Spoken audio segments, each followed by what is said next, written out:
This is a modern shopping center, a symbol of the sedateness of modern living. Here you may shop at a leisurely pace amid a myriad of consumer goods ranging from alphabet soup to zithers. And the hub of this restful haven for modern shoppers is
the modern life is a good life, but problems do exist.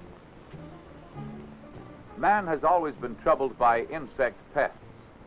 Not only are they annoying, they carry germs from filth to your dinner table. But perhaps a large part of the problem is with you yourself. Yes, you. Let's go into your kitchen.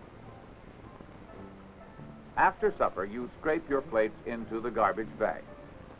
Then you take the full bag outside and deposit it in your garbage can. But look at that mess. Let's start again. And this time, let's do it right. Wet garbage should be wrapped in newspaper to prevent leakage, which attracts roaches and flies. Your garbage bag should be kept in a container, which will also help keep away flies and roaches. And the container should be washed regularly. And, of course, the garbage should be taken outside every evening.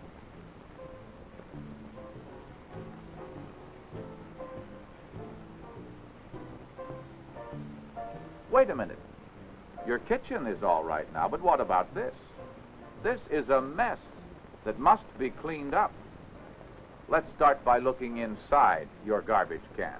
Those slimy, crawling white things are maggots. They will soon mature into flies that could carry germs to your dinner table. A can eaten by rust allows all sorts of insects and vermin easy access to your garbage. It should be replaced by a sound container. A loose-fitting cover lets odors out and vermin in. All cans should have tight-fitting lids. I hope that your can doesn't look like this after it's been emptied. Your garbage can must be washed out regularly. But there is one more problem. Everyone has had the problem of too much garbage for the cans. Of course, the solution here is simple. Always have enough cans for your garbage. Some elements of the community have their own ideas on what should be done with garbage.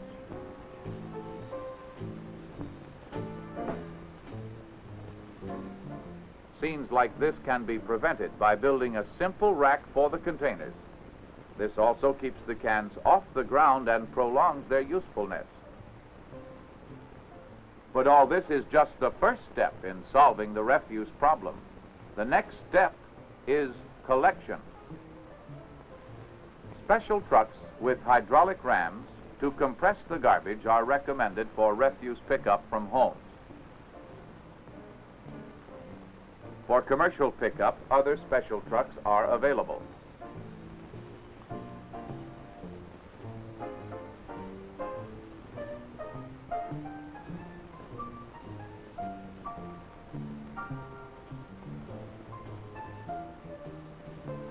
A closed-body truck without a packer arrangement is satisfactory but less efficient, while an open-body truck is unsatisfactory as it redistributes the refuse over the countryside. This litter, along with that spread by litter bugs, costs the public many thousands of dollars each year to clean up.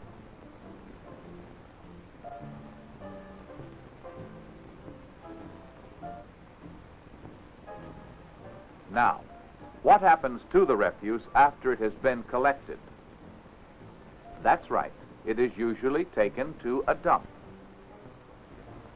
This is unfortunately an all too common sight at many dumps. The smoke from a burning dump can create an air pollution problem, and the stinking smog may spread for miles.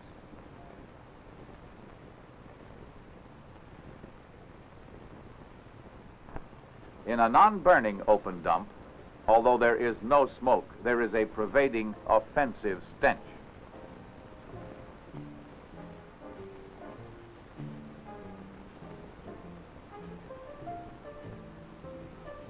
These maggots find excellent growing conditions on the open dump and will soon mature into repulsive, disease-carrying adult flies.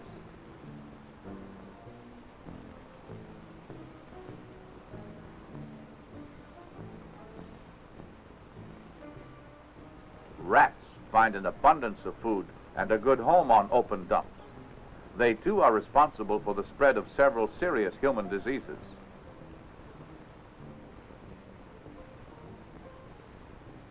Stagnant puddles of water in dumps make good breeding places for mosquitoes.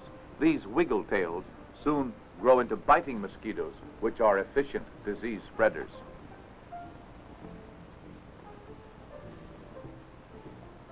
Besides open, authorized dumps, others just seem to spring up wherever people find it convenient to discard their refuse.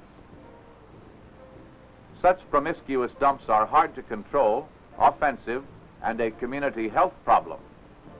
Yet it is possible to dispose of refuse in a manner that will be sanitary, economical, and an asset to the community. Such a method is called a sanitary landfill. Each day, collection trucks bring their loads to the landfill.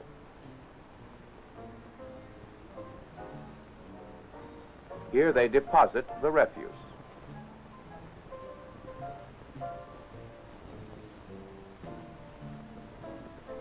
After the day's collection has been deposited, it is compacted by a bulldozer or other piece of heavy equipment.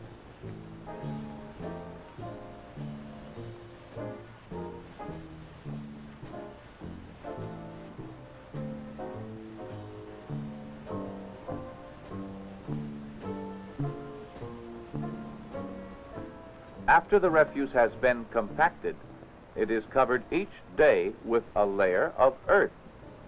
This seals it off from flies, rats, and other vermin, and eliminates air pollution. There are two types of sanitary landfills. One is the trench method, wherein a trench is excavated and the refuse placed in it, compacted, and covered daily. In the gully or low ground method, refuse is placed and compacted in a natural low area and covered daily with earth obtained from adjoining slopes. A completed landfill cell looks like this and allows reclamation of the land. This housing development is built on what was once a sanitary landfill, as is this high school and the adjoining athletic field, and this shopping center. Where there is no suitable land readily available for a landfill, incineration may become necessary.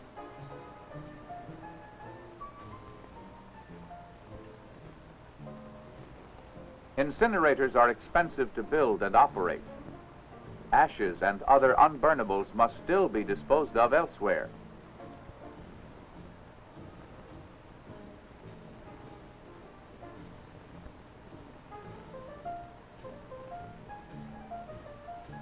As a community grows, the incinerator becomes inadequate and additional disposal may revert to an open dump.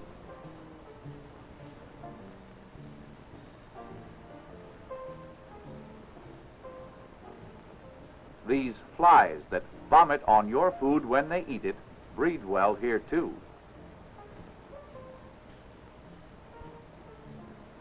Now, what can you, as a good citizen, do about this?